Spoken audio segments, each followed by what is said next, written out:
4 é supremo desse intervalo aqui, intervalo 0, 4 aberto. Claro, 4 é cota superior e todas as outras cotas superiores são maiores do que ou iguais a 4. Tá? O 0 é ínfimo desse conjunto. Mas esse conjunto não tem máximo nem tem mínimo. Então, nem toda cota superior é máximo, nem toda cota inferior é mínimo. Tá? Agora, vale a seguinte... Bem, tem uma observação a se fazer que é muito importante a respeito de supremo e dízimo, que é a seguinte. Ó. Se M é supremo de S e A é menor do que M, então o A não é cota superior de S. Por quê? Porque o M é a menor das cotas superiores.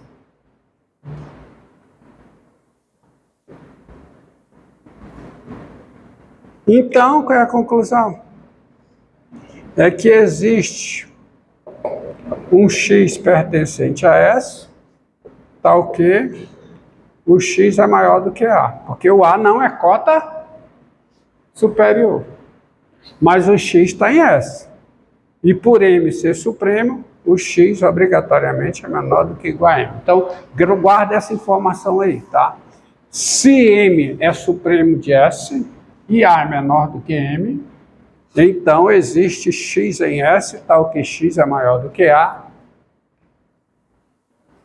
e menor do que igual a M, porque está em S. Então tem que ser menor do que igual a M. Tá? Da mesma forma, vale o seguinte, ó. Se M é ínfimo de S, se M é ínfimo de S e A é maior do que M, então o A não pode ser ínfimo de S. O A não pode ser cota inferior de S. Se o A não pode ser cota superior de S, então existe um X pertencente a S, tal que o X é menor do que A.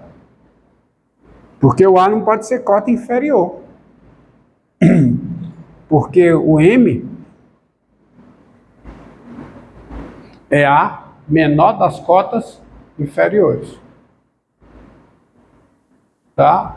Ou seja, todo número maior do que M não pode ser cota inferior. Então existe um X pertencente a S, tal que X é menor do que A, mas isso aqui é maior que ou igual a M, porque o X está em S. Entenderam? Entenderam? Ou seja, quando você tem o S e você tem M como supremo, se você pegar qualquer número aqui, tem um elemento de S aqui dentro. Nesse intervalo. Entendido? Raciocínio dessa maneira. Então, M supremo de S e A menor do que M. Então, existe X em S, tal que A é menor do que X, que é menor do que igual a M. Se M é ínfimo de S e A é maior do que M, então existe X em S, tal que M é menor do que igual a X, que é menor do que A. Entendido? Isso aqui é muito útil para demonstrações envolvendo supremo e ínfimo, inclusive a demonstração que eu vou dar agora. Ó, demonstração é o seguinte. Demonstração é a seguinte. Vamos lá. Essa aqui é uma proposição. Essa proposição eu vou demonstrar.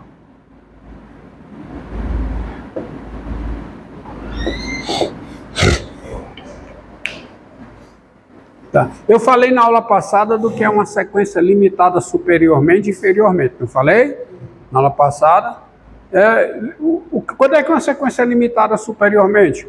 Quando o conjunto formado pelos elementos dessa sequência tem cota superior. Tá? Então vale a seguinte proposição. Uma das melhores consequências desse teorema é o seguinte: seja xn, n maior do que ou igual a k, uma sequência.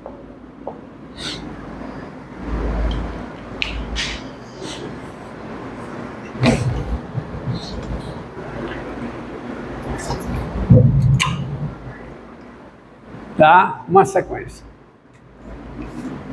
Se xn, n maior que, se essa sequência ela é crescente, se a sequência é crescente e é limitada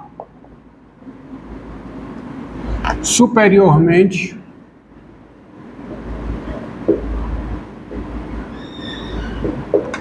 então ela converge.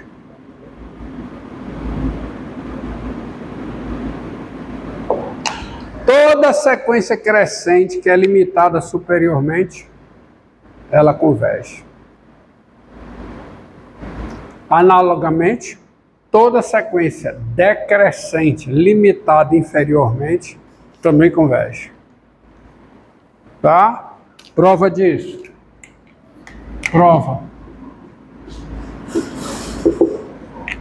Então, admita as hipóteses, para não repetir tudo aqui.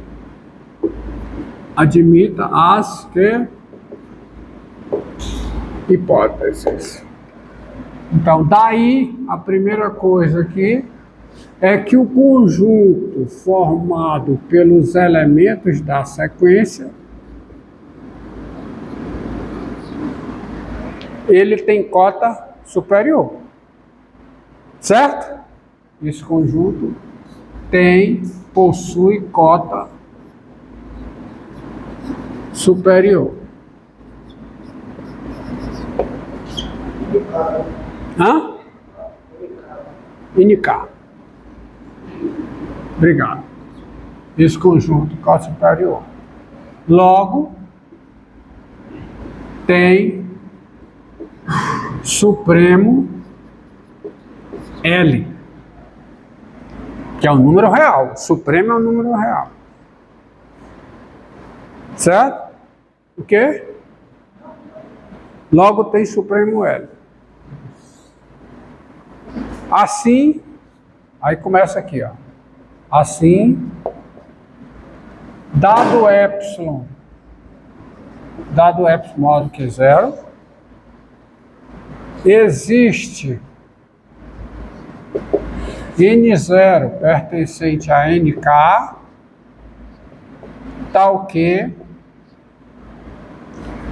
o L menos epsilon, que não é cota superior, por que o L menos epsilon não é cota superior? Porque o L menos epsilon é menor do que L, e L é menor dos cotas superiores. Então, existe um elemento desse conjunto maior do que o L menos epsilon, por isso que eu escrevi. Existe N0 pertencente a NK, tal que isso aqui é menor do que xn0, que por sua vez é menor do que igual a L. Entenderam? O argumento daqui, ó. O L menos epsilon não é cota superior. Então, existe um elemento desse conjunto maior do que o L menos epsilon. Ou seja, existe um N0 pertencente a NK, tal que o x índice N0 é menor do que o L menos epsilon, que é menor do que L. Portanto, vale a seguinte implicação. Se o N é maior do que o N0, você tem o L menos epsilon menor do que o x N0, só que como a sequência é supostamente crescente, o x N0 é menor do que ou igual ao xn. Não é?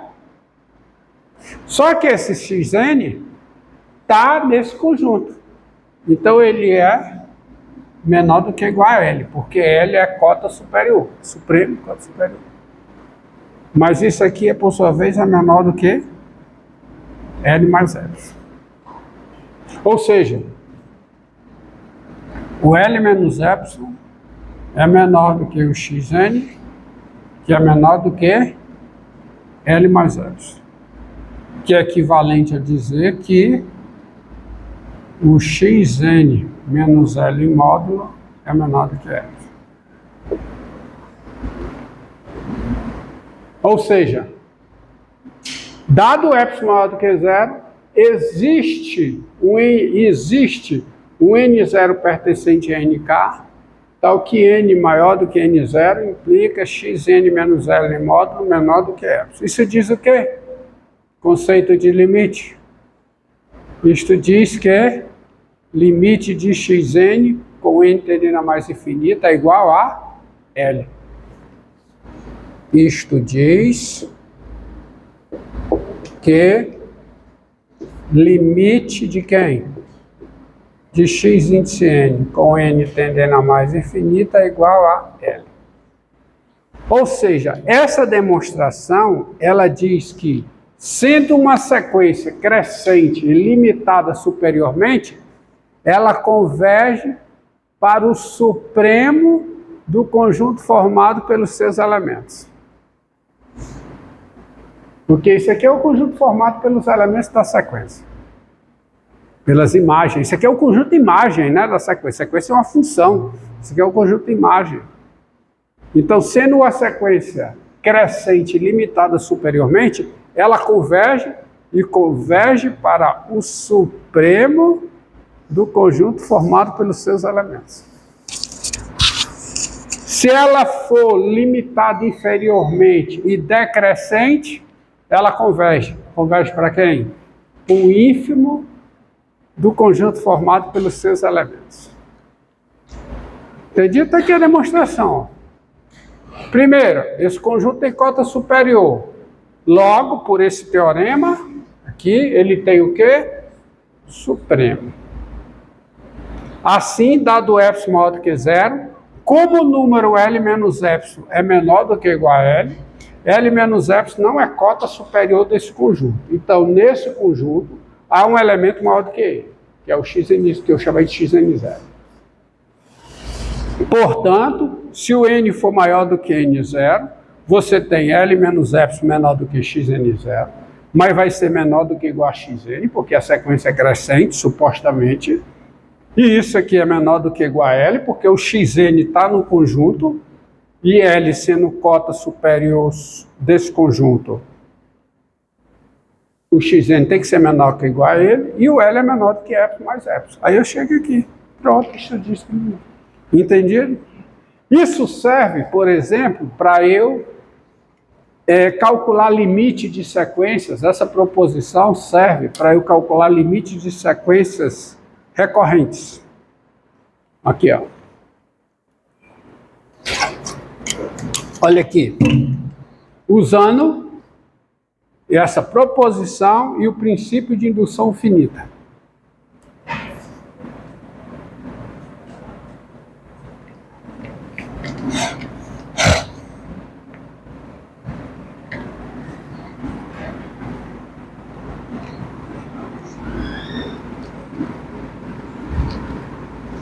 Ó,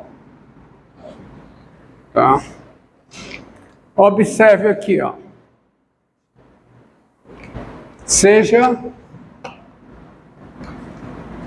x índice n maior do que ou igual a zero, a sequência definida por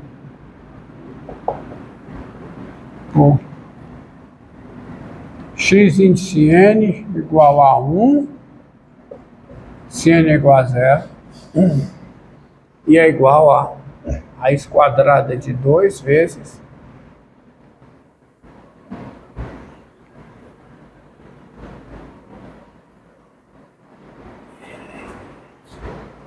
raiz quadrada, sempre, eu gosto muito desse exemplo, raiz quadrada de 2 vezes o x índice n menos 1, se n é maior do que ou igual a 1. Vamos provar que essa sequência converge e calcular o seu limite. Então, título de curiosidade. Quem é o x0? É o definição. Então, pela recorrência, quem é o x1? Raiz quadrada do dobro de x0. Então, raiz quadrada é de 2. Quem é o x2? Raiz quadrada do dobro de x1. Raiz quadrada de 2, raiz de 2. Quem é o x3? Raiz quadrada do dobro de x2. Então, 2 vezes o quê? Raiz quadrada de 2, raiz de 2. E assim por diante. Vocês já viram aí. Agora, como é que fica agora? Agora, vamos provar que essa sequência é crescente. Tá? Provar primeiro que essa sequência é crescente. Vamos lá. Olha, essa sequência é formada por números. Todos os números dessa sequência são positivos. Tá? Né? Porque se o número é positivo, o seu dobro é positivo, a sua raiz quadrada é positiva. Então, todos os termos dessa sequência são positivos. Né? Que começa do primeiro, é 1. Então, esse próximo termo é positivo. Aí o outro vai ser positivo. Por quê? Por causa desse princípio. Se o número é positivo, o seu dobro é positivo, a raiz quadrada do seu dobro é um número positivo. Então, todos os elementos...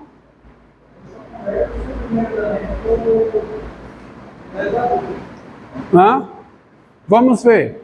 Vamos ver. Tá? Vamos ver que ela converge. Aí você pode tirar essas observações aí. Então, princípio de indução. O princípio de indução diz o seguinte. Vou colocar aqui em termos. Seja para cada n pertencente a nk, a um certo nk, uma proposição P índice n, chamada de P índice n. Seja ele, você tem uma família de proposições, certo? Para cada n você tem uma proposição P de n. Aí o princípio de indução finita diz o seguinte: se, primeiro, P de K, ou seja, o que é que isso aqui está dizendo? Se P de K é verdadeiro, né? Não precisa botar. Ninguém bota. Se, né? Por exemplo, você não bota assim, N2 maior do que N é verdadeira, né? Você bota N2 maior do que N. Então, se P de K, ou seja, P de K é verdadeiro, e P de N implica P, N mais 1, qualquer que seja N maior do que ou igual a K, então P de N, qualquer que seja N maior do que ou igual a K. É o princípio de indução. Ou seja, se a proposição PK é verdadeira e a veracidade de Pn implica a veracidade de Pn mais 1, qualquer que seja N maior do que ou igual a K, P de N é verdadeira, qualquer que seja N maior do que ou igual a K. Isso é o princípio de indução matemática, princípio de indução finita, tá? Até hoje tem gente que diz que é preciso de indução matemática, tem gente que diz que é princípio de indução finita, deixa como está. Então eu vou provar que essa proposição é verdadeira. Primeiro, eu vou provar que a função é crescente. A função não, a sequência. Função. Sequência é função. Vou provar que a sequência é crescente. E aí a minha proposição vai ser essa, ó. Xn menor do que Xn mais 1. Na verdade, eu vou provar que é estritamente crescente. Esse princípio de indução que você usou é indução forte ou foi só indução? O que é que se chama de indução fraca? Não, é porque eu vi uma discreta definir indução forte, porque você está assumindo que vale para o carro e vale para todo mundo menor que ele, né? Existe o princípio de indução também assim, tá? Não é esse que você está usando, né? Estou usando esse aqui. É porque você se assumiu para um carro. E para quem está antes desse carro?